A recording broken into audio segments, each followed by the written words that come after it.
Greetings, library family and friends. Welcome to another episode of Cataloging the Culture. I'm your host, Dr. Karlos L. Marshall, where I serve as the Director of Community Impact and Innovation with the Dayton Metro Library. With Cataloging the Culture, we seek to highlight and amplify the voice and visibility of Black men working in libraries across the country. This morning, I have the honor and privilege of being situated in the Louisville Free Public Library, Northeast Regional Branch. So very excited for this opportunity. And today I'm joined by Marcus Walker. How are you feeling this morning? I'm all right, Carlos. How are you? I'm doing pretty well. Excited to be in this absolutely gorgeous library branch on this fall day. Yeah. So we'll get into just cataloging your journey and letting the audience know a little bit more about you and your background. Marcus Walker is the Law School Archivist at the University of Louisville, Louis D. Brandeis School of Law Library. He has been employed in libraries since beginning as an undergraduate student assistant at the Fondren Library at Southern Methodist University. His love of libraries and librarians began in his early childhood. Marcus earned his Master of Science in Library Science from the University of Kentucky, and he currently serves on the advisory commission for the Louisville Free Public Library. So first and foremost, just thank you for, all your years of service and dedication to the profession. Absolutely. So let's get in a little bit to cataloging your story and your journey. Tell us a little bit about your upbringing and your background and, just how you fell in love with libraries. Well, I grew up in Gary, Indiana, and learned to read at an early age. My mother would be happy to brag about that if you'd like her to. Yeah, I went to libraries almost immediately. I remember one of my first memories was going to the libraries at 3 or 4, and it was just a wonderful place to go. You wanted to read a book. You wanted to learn something about, whatever you want to learn about. That's where you went. I was one of the, probably one of the only 10-year-olds that knew how to work a microfilm machine. That's how much I loved being at the library and learning the information that was there. I went to Southern Methodist University, got my bachelor's degree in psychology and religious studies there. And that's where, in fact, yes, I did first work at libraries and really learned how much I love to work at libraries. Started working there basically because I loved libraries as a kid and, didn't quite find a career there, worked on and off in libraries, worked at University or Indiana University Northwest. Then I worked at Valparaiso University for a while, Indiana State Library for a little while before I was laid off from there. And then I ended up at the University of Louisville Law Library, first as staff. And the librarians there, every one of them, to a person, encouraged me to go to library school. And at that time, there was a program that allowed you to take library, to take classes that weren't available at the school or the university you worked at another Kentucky institution. And since University of Louisville did not have a library science program, I was able to take it at University of Kentucky, and took that distance, finished that, and was essentially hired on as the Law School Archivist in August of 2014. So I have 15 years at the University of Louisville Law Library and just over 11 as faculty. Absolutely. That's very impressive. And thank you again for, just your expertise and just your longevity within the profession. You covered a lot of ground there. I want to just kind of circle back to those earlier years, your experience at SMU, because what we know about for the majority of librarians within the profession, people just kind of stumble into it, or they were looking for a different profession. A lot of times people don't even know that this is a career opportunity or a professional pathway that they can take. So what was it about your experience on how you actually started working at the SMU library as an undergraduate student? Like, what was that process like, and what did you learn there? How I started was, like I said, I've always loved libraries, and I needed a work study position. And at first I had worked for like dining, and that was all right. But as a sophomore, I took a job at first the media library, and I was actually working in AV. And then another position was available in a different segment of the media library with the video collection. And then yet another position opened at the main library. And so there was probably a time when I was working at the 3 different positions, but usually it was just 2 of them. And I really just fell in love with the with all the work. Actually, I mean, even shelving books was was a peaceful thing. It felt like home. The only problem was I was a psychology major, so I was not truly thinking of going into libraries.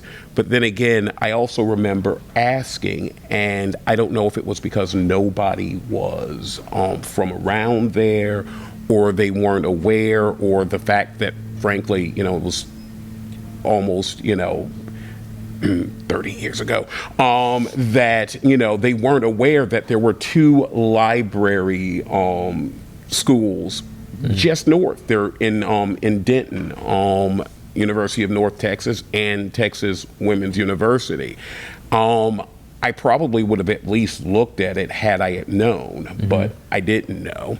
So graduated from there and never really got back into libraries until the job at Indiana University Northwest.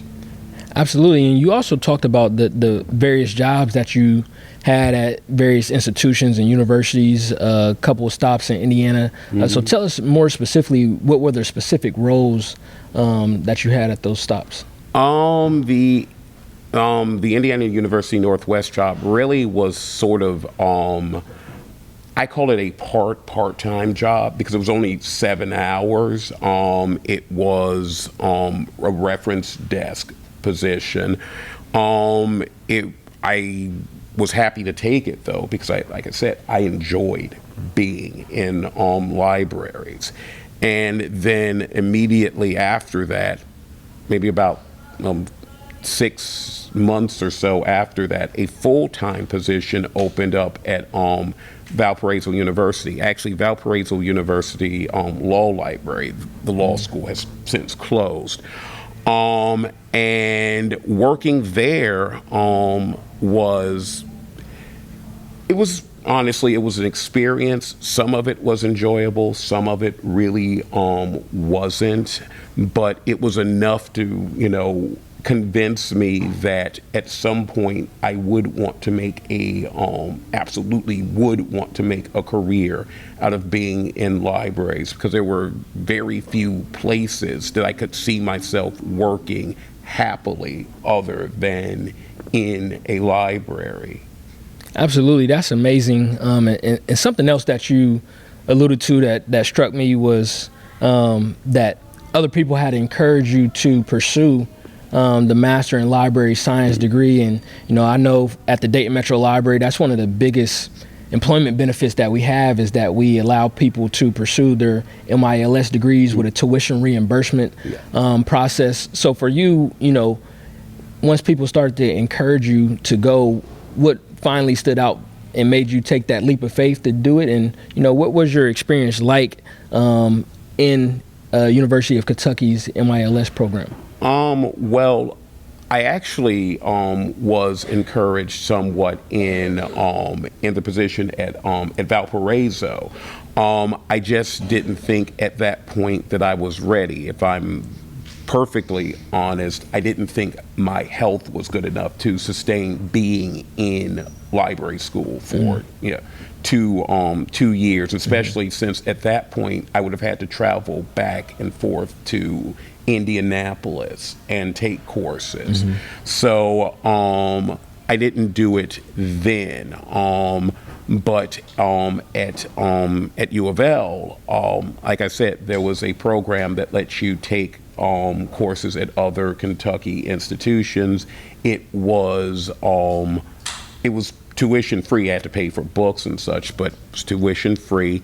I actually did receive a scholarship from the Kentucky Library Association, the minority scholarship from them, and at that point it was really just obvious. I mean, it was obvious that I belonged in libraries. It was obvious that this is how I wanted to spend my working career, and so took the courses. I did them all online. There is an annoying factor of doing online courses. I mean, like asynchronous courses aren't the most fun things in the world. And frankly, as they said, as the librarians at the law library told me, it was kind of like getting your union card. There's a lot of stuff in library school that frankly, you working in libraries, you already know. And there's a lot of stuff you take in courses that is, theoretical when you know the actuality of what happens in libraries. So, as he said, it was necessary to get the degree to prove that I knew what to do, how to do things in libraries. But, 10 years down the road, it's, been well worth it. So I also want to ask you more specifically about the particular library that you're working in right now. I've had various different guests from public libraries, HBCUs, more traditional university settings. So talk specifically about what the role and the function and the mission of a law school library is at a university, and then specifically your role as an archivist. Okay. Generally, law libraries are there to support the law school primarily. So the needs of the faculty and staff, as well as the needs of the students. There are some law libraries that will also take on, the needs of the lawyers in the area, or even, pro se, public patrons. We mostly work for the students. We have some things for the lawyers in the area, but we're mainly for our faculty, staff, and students. As the law school archivist, I'm really the law school historian. I keep a collection of ephemera for the law school. I do research on the law school's history. I'm currently working on a book on the history of the law school. Nice. So that's more or less my role at the law library. Absolutely, that's fantastic. I appreciate you bringing in that information forward, because I don't think people in the general public are traditionally aware on what the purpose and functionality of the law school library is. And I also want to ask you also specifically about your connection here to the Louisville Free Public Library, as serving as a member on the advisory commission. So educate us on again, the function and the purpose of that advisory commission, as well as how you became a member. The advisory commission is here, more or less to serve each of the branches, to help distribute funds for each of the branches. I became a commissioner. Actually, I volunteered to become a commissioner, and I was selected about 4 years ago at this point, actually by the previous mayor's administration, and was able to continue on here. And now, just so I'm clear, is this advisory commission? Is there a separate board of trustees, or this serves as this? Yes, it essentially, Okay. there was a board of trustees once upon a time, and then the advisory commission took over. Replaced that. Yeah. Okay. And like, how long are your terms? 3 years. Okay. And how many members do you have on the There commission? are 12. Okay. Yeah. Okay. That's a great experience and exposure to libraries. Do you have any recommendations for other people that might be interested in how they can get engaged or involved in libraries or the commission itself? In libraries, very often, the best way to get involved in the library is to go to the library. Ask the librarians or ask the staff there if there's any way that you can be involved. I mean, there are friends of the library as well. That's another way to be involved with libraries. Frankly, just supporting your library. Write letters to the editor that in favor of libraries. Donate money to your libraries. No matter how wonderful the library looks, they can always use more money and more funding.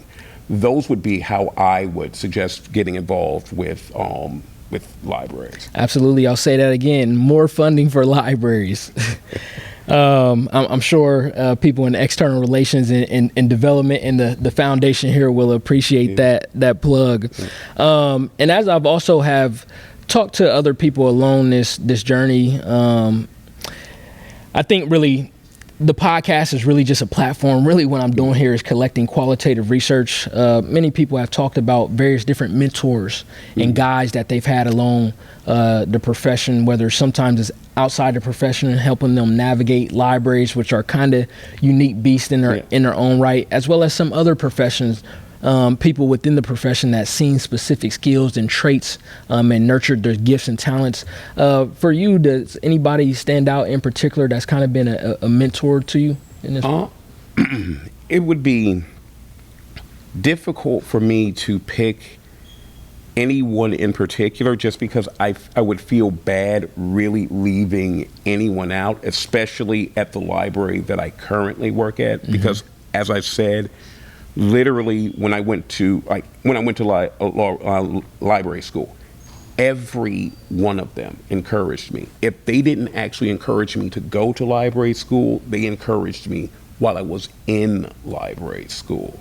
So if I start naming names, I will feel bad if I don't talk up someone else who actually really did something. But most of them are still there, still employed at the library. So now that you know where I work, go there, look them up, and they all are wonderful. Absolutely appreciate that. Shout out there. Something else that I want to kind of mention is the fact that you do have the MILS degree. What we know is that only literally 1% of all master's in library science degrees obtained are attained by Black men. So thank you. That's very commendable. So what was that? What kind of recommendations and strategies would you give to administrators and leaders in the profession that we could continue to create more diverse pipelines? I think that it would, for me, like I said, it didn't seem like I was going to go to libraries, but I would still say it starts young. If you see a young black boy, a young minority boy, a young person who might not fit what society say is normal, and they have a lot of interest in libraries, encourage them. They may be interested in, in a career in libraries. If they ask them if they want to, do any volunteer work at a library, I would have jumped at that chance if somebody had offered it as a child. I think it's worth knowing that to get to library school, although you need a master's in library science to become a librarian, you don't to work in a library. Sometimes becoming staff, becoming even a page is a step in the right direction, and someone can point you in the right direction. It's also worth knowing that in many ways, there is no pre-library degree. So if you have a master's in pretty much anything, as long as you have a good sense of what libraries are, you can become a librarian. Absolutely. I appreciate you mentioning that. I think a lot of times people can't envision themselves working in a library because they think every single person working within the library is a librarian. And there's numerous different roles, from accounting to finance to marketing to social media to IT, AV. There's just so many different roles and ways that people can make an impact, and libraries are continuously reinventing themselves, and we're really just community centers. So we're also seeing people coming with non-library backgrounds within our library systems that are having an absolutely tremendous impact. So I appreciate you elevating that here. And as we're talking about these non-traditional pathways and what it means to be, literally part of the 1% of black men that hold masters in library of science degrees, I feel like I would be remiss as I was doing research on the Louisville Free Library, and I came across Mr. Thomas Fountain Blue. So I have to just elevate him and, want to just read a little bit of information about him for the listeners and viewers that might not be aware. So, he was born on March 6, 1866, passed away November 10th, 1935. He was a minister, educator, civic leader who led the color branches of the Louisville Free Public Library and was an early trainer of African-American librarians. Blue became the first African-American to head a public library in 1905. The Western Colored Branch was the first Carnegie Colored Library in Louisville, Kentucky. And it was the first public library in the nation to serve African-American patrons with an exclusively African-American staff. In 1914, he was also made librarian in charge of the newly opened Eastern Colored Branch of the Louisville Free Public Library. And Blue became known for the high value he placed on training library staff members. So again, just want to uplift and honor his legacy, and shout out to this library system for being a trailblazer and advocating and creating open access for diverse and historically marginalized populations. So just want to give you an opportunity if you want to add anything else to your thoughts, being just living here in Louisville, being a black librarian, on Mr. Blue's legacy, as well as that of the Louisville Free Public Library, and being a trailblazer in this space. One of the interesting things about him is the fact that when he trained librarians, he didn't just train librarians for Louisville. People would come here from all over, like I would say all over the South, but there were people who came here from the North too, to learn from him and to take his knowledge back to where they were from. So I am working on that book right now, but there is a thesis on Dr. Blue, and what I am interested in is the training, not only the training that he provided, but once it ended at the Free Public Library, it was picked up at the municipal college, which was the branch of the University of Louisville for blacks at that time. And that went on, I believe, until that school closed, or at least into the 40s. So there was a time for 30 years where this city was a center for the training of black librarians. Absolutely, man. Just a phenomenal historic legacy. So again, just honored to be situated here within a library branch of a prestigious cultural institution. And speaking of cultural institutions, I definitely appreciate the nod that you have there with the Read Banned Books T-shirt. So I have to ask you, what's currently in your literary digest? What are you reading right now at the moment? Let's see. Right now, well, this is the point where I admit that I am a nerd.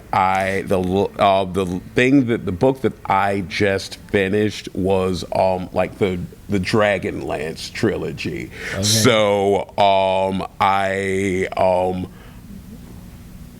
I'll admit it too, I play D&D, so reading that book was quite interesting, especially if you read it as a player, so you could think of where, like, oh, this is where the dice rolls went wrong.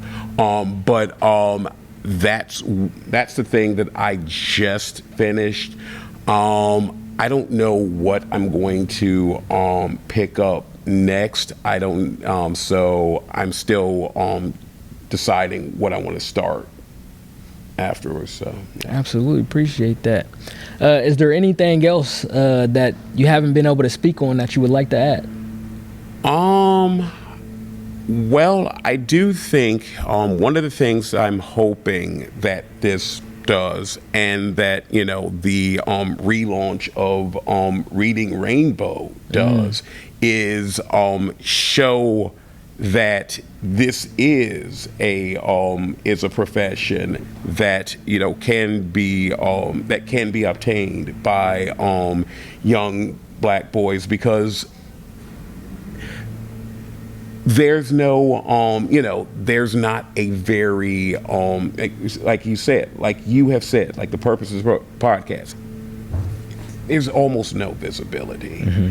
And if you're waiting for somebody to, if you're waiting to see somebody before you go and do it, that's going to be very hard. So really, I hope that, I can help somebody see that, the library is a place for them, not only to come and read, but as a professional home. Absolutely. That's amazing. As we're just talking about libraries being a professional landing spot for people, just an incubator for knowledge and exploration and creativity. People that are listening to this podcast, how can they learn more about you, and how can they connect with you if they're interested in building a relationship or just asking you questions?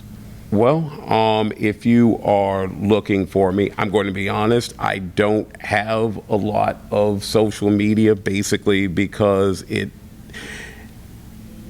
it's gotten really bad and I tend to stay off of it. But if you're looking for me, as I said, I work at the University of Louisville, Louis de Brandeis School of Law Library. My profile is there. You can contact me that way. And I don't really think there are any other good ways to contact me. Honestly, Absolutely. I am. I mean, yeah. I'm sorry, I can't think of anything else. Oh no, that's good. That's definitely how I contacted you and found your information through University of Louisville's website. So just appreciate the time. Again, just extremely honored and grateful to be here in the Northeast regional branch of the Louisville Free Public Library. Shout out to the amazing staff here, especially the IT and AV team and facilities just making this happen. Absolutely beautiful setup here. Again, this was another episode of Cataloging the Culture, where we seek to bring voice and visibility to Black men in libraries. Until next time, I'm your host, Dr. Karlos L. Marshall. See ya.